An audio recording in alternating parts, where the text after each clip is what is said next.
2 number কুৱেশ্যনটো কি কৈছে চোৱা কৈছে write first 4 terms of an AP when the first term A and the common difference D are given as follows তো এটা A আৰু D দিয়া আছে ফাৰ্স্ট টাৰ্মসটো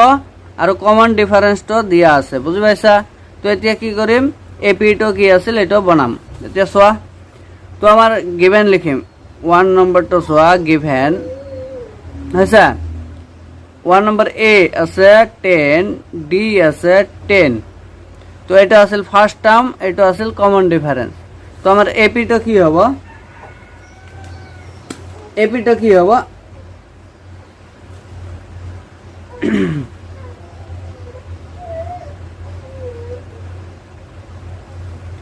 AP টো কি হবে এটা হবে A সরি AP টো উলাই লব লাগিব হয় না এটা A দিয়া আছে A = 10 দিয়া আছে A2 কিমান হ'ব A2 তো A1 + D কৰিলে হ'ব A1 + D তাৰ মানে 10 তো এড কৰি গলে হল তো A1 কিমান দিয়া আছিল 10 D তো কিমান 10 তো এটা কি হ'ব 20 হ'ব A3 কিমান হ'ব 20 লগত আকৌ 20 লগত A2 লগত আকৌ D তো এড কৰি যোৱা তো এইটো আছিল 20 D টো আছিল 10 এটো কিমান হ'ব 30 আকৌ A4 কিমান হ'ব আছে A4 কিমান হ'ব 30 লগত আকৌ তাৰ মানে A3 + D কৰিলে হল তো এইটো কি হ'ব 30 + 10 কিমান হ'ব 40 হ'ব বুজি পাইছা তো এনেকৈ এইটো AP টো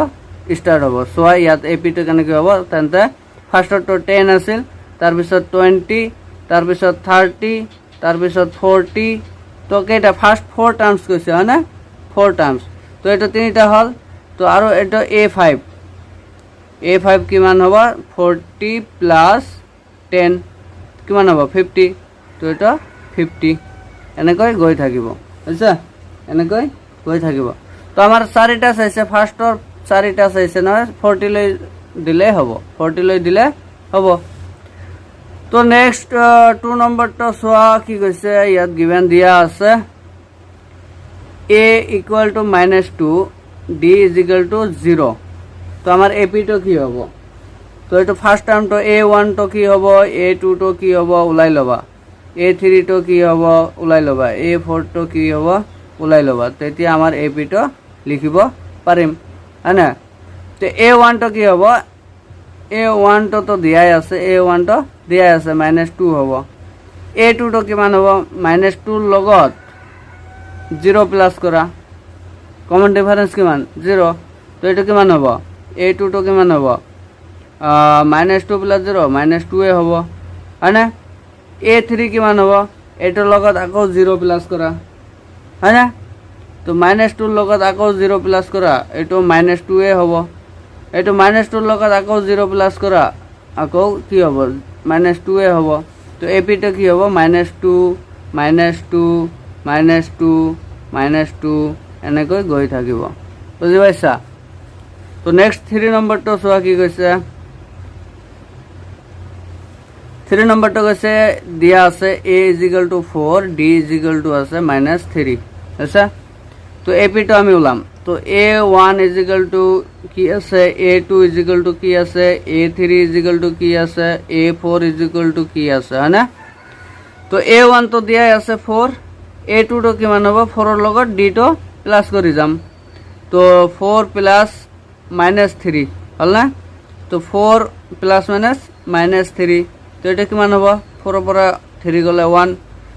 তো A3 তো কি হ'ব 8 ৰ লগত আকৌ 1 ৰ লগত আকৌ প্লাস কৰিম কি -3 তো প্লাস কৰি যাম তো 1 এটা মাইনাস প্লাসে -3 হ'ব ইয়াত কি হ'ব -2 থাকিব আকৌ -2 লগত -3 তো প্লাস কৰিম তো -2 + -3 বুজি পাইছা তো এটা -2 প্লাস মাইনাসে -3 তো এটা কি হ'ব -5 হ'ব তো এটা আমাৰ AP টো কি হ'ব therefore AP টো হ'ব A1 আছিল 4 A2 হল 1 A3 হল -2 A4 হল -5 এনেকৈ গৈ থাকিব হৈছে কিন্তু আমাৰ চাৰিটা ওলাব গৈছে চাৰিটা আমি এনেকৈ লিখিম ইয়াৰ পৰা আনসাৰ দিম হৈছে নেক্সট 4 নম্বৰটো কি কৈছে 4 নম্বৰ গিভেন দিয়া আছে A is equal to -1 D is equal to আছে হাফ বুঝি পাইছে AP তো কি হ'ব আমাৰ AP তো লিখিব লাগে হয় না তো A1 A2 A3 A4 এটো A1 তো দিয়াই আছে -1 A2 কিমান হ'ব সোয়া A2 কিমান হ'ব এটো লগত D তো প্লাস কৰি দিয়া -1 প্লাস হাফ তো এটো আমাৰ এলসিএম ললে কি হ'ব 2 এলসিএম হয়নে এলসিএম কিমান 2 তো এইটো ইয়াৰ তলত কি আছে মনে মনে 1 আছে তো এইটো 2 ইনটু হ'ব তো -2 হ'ব এইটো প্লাস এইটো 1 এ থাকিব তো এইটো কি হ'ব -1/2 A3 কিমান হ'ব -1/2 লগত -1/2 লগত আকৌ হাফ প্লাস কৰি দিয়া কমন ডিফাৰেন্স তো প্লাস কৰি যাম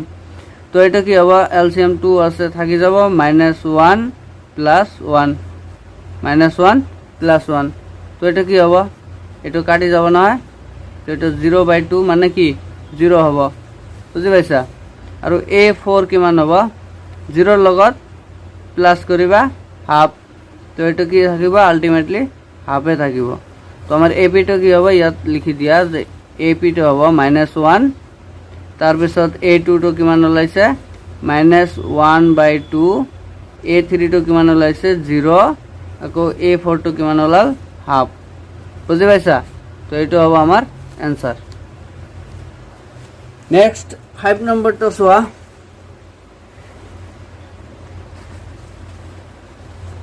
5 नंबर तो কি কৈছে गिवन दिया আছে তোমার A is equal to -1.25 D আছে তোমার -0.25 হবা তো এটো A তো দিয়া আছে তুমি A2 তো উলাই লোৱা A3 উলাই লোৱা আৰু A4 উলাই লোৱা হবা তো A2 কিমান হ'ব এইটো A1 নহয় এইটো লগত D তো প্লাস কৰি দিয়া তো -1.25 প্লাস মাইনাসৰ 0.25 বুজি পাইছা তো এইটো কি হ'ব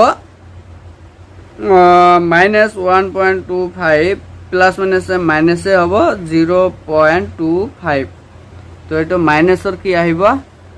মাইনাস এইটো কি হ'ব মাইনাসে থাকিব এইটো 1.50 হ'ব 1.50 হ'ব আৰু A3 তো কিমান হ'ব -150 লগত -1.50 লগত কি প্লাস হ'ব মাইনাসৰ 0.50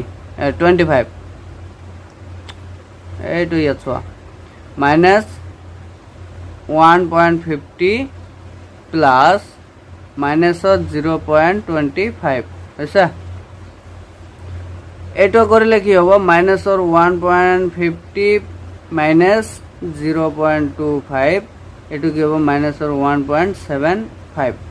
এইটো A4 তো ইয়াত ওলাই দিও তো A4 তো এইটোৰ লগত কি -1.75 ৰ লগত আকৌ কমন ডিফারেন্স কিমান আছিল এইটো আছিল নহয় -0.25 তো এটা কি হ'ব -1.75 plus sorry minus plus minus 0.25 তো এটা কৰিলে কি হ'ব -1.75 এটো 2 হয় না মাইনাসৰ 2 হয় হ'ব এটা প্লাস কৰি মানে মাইনাসৰ এইখিনি আছে আৰু মাইনাসৰ এইখিনি আছে একঠাই কৰিলে কি হ'ব মাইনাসৰ 2 হ'ব তো আমাৰ AP তো কি হ'ব তেন্তে AP =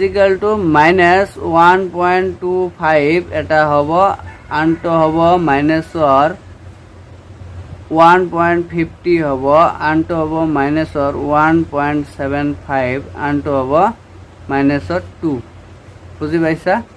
এটা হ'ব আমাৰ AP